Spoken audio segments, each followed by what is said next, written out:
Hello everyone, welcome to Jharkhand news channel. Hope you are doing well and great. आज की video में हम बात करेंगे झारखंड के पारा शिक्षकों के बारे में। तो आप वीडियो को लास्ट तक जरूर देखें, तभी आपको पारा शिक्षक रिलेटेड जो भी डाउट है, तभी अगर कुछ भी डाउट है तो आपको क्लियर हो जाएंगे। तो वीडियो को लास्ट तक जरूर देखें। तो चलिए देखते हैं क्या है खबर। झारखंड में शिक्षा व्यवस्था को बेहतर बनाने के लिए अस्थायी शिक्षकों को भी वेतनमान देने की हो रही है तैयारी। जी हाँ, अस्थायी शिक्षक यानी पारा शिक्षक को वेतनमान देने की हो रही है तैयारी। तो चलिए खबर को देखते हैं।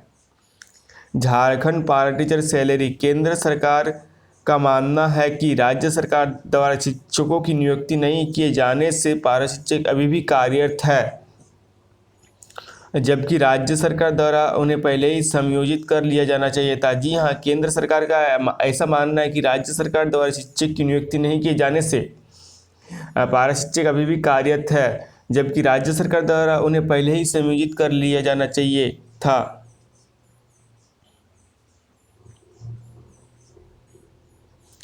कई वर्षों से अस्थायीकरण और वेतनमान को लेकर आंदोलित राज्य के 65,000 पारा शिक्षक यानी शिक्षा मित्र का मामला इस बार सुलझता दिख रहा है। गठबंधन सरकार की शिक्षा मंत्री जगन्नाथ महतो ने जिस तरह इस मामले के प्रति सक्रिय दिखाई है, इससे पारा शिक्षक में यह उम्मीद जग गई है कि 29 दिसंबर को सरकार के 2 वर्ष पूरे होने के मौके पर उनके लिए बड़ी घोषणा हो सकती है। जी हाँ, आप सब जैसे कि सभी जानते हो 29 दिसंबर का ऐसा झारखंड सरकार के 2 वर्ष पूरे हो रहे हैं। इसी मौके पर, उसी उपलक्ष्य पर आप सभी पारा शिक्षकों को एक बहुत बड़ा तोहफा देने की तैयारी हो रही है। तो आप लोगों को मामला सुलझता दिख रहा है।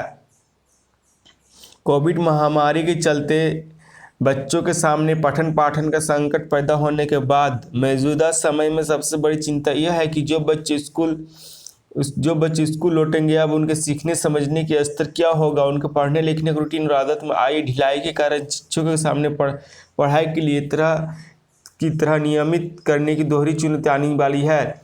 जी हाँ, जैसे ही कोविड महामारी के चलते बच्चों में आई बदलाव के कारण आप सभी पारा शिक्षकों को कड़ी मेहनत करनी पड़ेगी उसके रूटीन में चेंज लाने के लिए। तो बच्चों को अगर कक्षा के अनुकूल तैयार करने के लिए उन्हें अतिरिक्त मेहनत करनी होगी। जी हाँ, जैसे कि आप सभी पारा टीचरों को अतिरिक्त मेहनत करनी पड़ेगी अगर बच्चों को रूटीन के ढिलाई के कारण। इस स्थिति में अगर वह अपनी ही मांगों को लेकर सरकार से लड़ते उलझते रहे तो शिक्षा व्यवस्था पर प्रतिकूल प्रभाव पड़ेगा। यह बहुत ही सोचने वाली विषय है।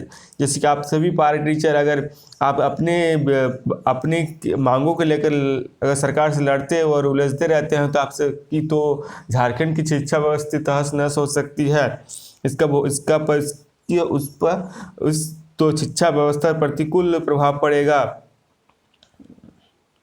बच्चों के साथ ही पूरी स्कूल शिक्षा के समक्ष पैदा हुए संकट को गहराई से समझने की जरूरत है। कई सर्वों में यह बात सामने आ चुकी है कि झारखंड में स्मार्टफोन और इंटरनेट की समस्या के चलते ग्रामीण क्षेत्र के 75% से ज़्यादा बच्चों ठीक से पढ़ाई नहीं कर सके हैं। जी हाँ, झारखंड में स्मार्टफोन और इंटरनेट की कमी होने के कारण झारखंड के ग्रामीण इलाके के 75% स्टूडेंट पढ़ाई नहीं कर सकते हैं। वैसे तो शिक्षा की भूमिका में हमेशा ही चुनौतीपूर्ण रहती है, लेकिन अभी हालत और भी विषम है। ऐसे में शिक्षकों से जुड़े विवादों को उच्च प्राथमिकता से हल किए जाने की जरूरत है। समग्र शिक्षा अभियान के तहत कार्यरत इन पारा शिक्षकों की मांगों प्राय सभी सरकार कामोश मनाती रही है, लेकिन कोई भी अस्थायी समाधान नहीं निकाला जा सका है। गठबंधन सरकार की नेतृत्व कर रही झारखंड मुक्ति मोर्चा ने अपनी घोषणा पत्र में उन्हें नियमित करने और शिक्षक के अनुसार कई महीनों के माथापैची के बाद सरकार ने बिहार के तर्ज पर उन्हें नियोजित करने तथा वेतनमान देने का निर्णय लिया है। जी हाँ, झारखंड सरकार कई महीनों से माथापैची करने के बाद झारखंड के पारा शिक्षकों को बिहार के तर्ज पर नियोजित करने का घोषणा की है। इसको लेकर शिक्षा मंत्री की अध्यक्षता में एक उच्च स्तरीय कमेटी गठित की गई है। जैसे ही आप सभी को नियमावली की 29 दिसंबर को घोषणा होने वाली है, तो अगर अपडेट आता है तुरंत तो मैं आपको इस चैनल पर अपडेट दे दूंगा। तो अपडेट पाने के लिए चैनल को सब्सक्राइब करके रख ले और वीडियो को एक लाइक जरूर करें। पिछले दिनों हुई उच्च स्तरीय समिति की बैठक में बिहार की तर्ज पर तैयार की गई पारा शिक्षक सेवारत नियमावली के ड्राफ्ट पर सहमति बन गई है। जी हाँ, पिछले दिनों हुई उच्च स्तरीय समिति की बैठक में बिहार के तर्ज पर तैयार की गई पारा शिक्षकों की सेवा शर्त नियमावली के ड्राफ्ट पर सहमति बन चुकी है कि नई नियमावली लागू होने के बाद पारा शिक्षक पंचायत सहायक प्राध्यापक अध्यापक और प्रखंड सहायक अध्यापक कहलाएंगे और साथ ही शिक्षा मित्र भी कहलाएंगे। नियमावली में पारा शिक्षकों को 4 श्रेणियों में बांटा गया है। स्नातक प्रशिक्षित और शिक्षक पात्रता परीक्षा उत्तीर्ण पारा शिक्षक तथा स्नातक परीक्षा एवं दक्षता परीक्षा उत्तीर्ण पारा शिक्षक प्रखंड सहायक अध्यापक कहलाएंगे। इंटरमीडिएट एवं शिक्षक पात्रता परीक्षा उत्तीर्ण पारा शिक्षक तथा इंटरमीडिएट और दक्षता परीक्षा उत्तीर्ण पारा शिक्षक पंचायत सहायक अध्यापक कहलाएंगे। साथ ही शिक्षक पात्रता परीक्षा उत्तीर्ण पारा शिक्षक सीधे अस्थायी होंगे तथा उन्हें वेतनमान मिलेगा। पारा शिक्षकों को दक्षता परीक्षा उत्तीर्ण होने के लिए उन्हें 3 अवसर मिलेंगे। उन्हें 3 अवसर मिलने के बाद भी यह पारा परीक्षा उत्तीर्ण नहीं होने पर सेवा में नहीं रह सकेंगे। जी हाँ, अगर आप 3 परीक्षा में उत्तीर्ण नहीं कर पाते हैं तो आपको सेवा में नहीं रखा जाएगा। प्रस्तावित नियमावली के अनुसार शिक्षकों को 5,200 से 20,200 रुपये का वेतनमान दिया जाएगा।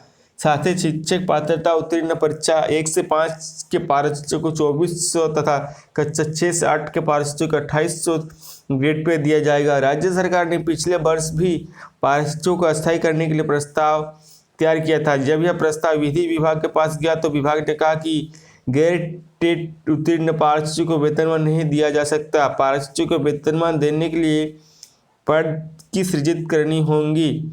इस बार नियमावली को लागू करने में विभिन्न विभागों से स्वीकृति लेना आसान रहा है क्योंकि उच्च स्तरीय कमेटी में हुई कार्मिक एवं वित्त विभाग के सचिव शामिल है। पारा शिक्षकों को अस्थायी करने में दिक्कत नहीं हो, इसके लिए सरकार 70,000 शिक्षकों के पद सृजित करने जा रही है। जी हाँ, पारा शिक्षकों को अस्थायी करने में दिक्कत ना हो इसके लिए सरकार 77,000 शिक्षकों के पद सृजित करने जा रही है। इधर केंद्र सरकार भी राज्य सरकार से पारा शिक्षकों की सेवानिवृत्त करने को कह रही है। सेवानिवृत्त नहीं किए जाने के कारण केंद्र सरकार उतने पारा शिक्षकों की मानदेय की राशि केंद्र के अंक के रूप में नहीं देती है जितने शिक्षकों की पद रिक्त है। केंद्र का मानना है कि राज्य सरकार द्वारा शिक्षकों की नियुक्ति नहीं किए जाने से यह पारा शिक्षक अभी भी कार्यरत है, जबकि राज्य सरकार द्वारा उन्हें पहले ही सेवानिवृत्त कर लिया जाना चाहिए था। जी हाँ, जैसे आप देख सकते हैं केंद्र सरकार का मानना है कि पारा शिक्षकों को सेवानिवृत्त करने को कह रही है। सेवानिवृत्त नहीं किए जाने के कारण केंद्र सरकार उतने पारा शिक्षकों को मानदेय राशि केंद्र के अंक के रूप में नहीं देती है जितने शिक्षकों के पद रिक्त है। अगर आप लोग सभी अस्थायी हो जाते हैं तो केंद्र सरकार से द्वारा आप सभी को वेतनमान और राशि दी जाएगी। तो एक बहुत ही अच्छी खबर है आप सभी के लिए। तो अगर आपको वीडियो पसंद आई तो वीडियो को एक लाइक जरूर करें। अगर आप चैनल में नहीं आए हैं तो चैनल को सब्सक्राइब जरूर कर ले। Thank you, take care, bye bye.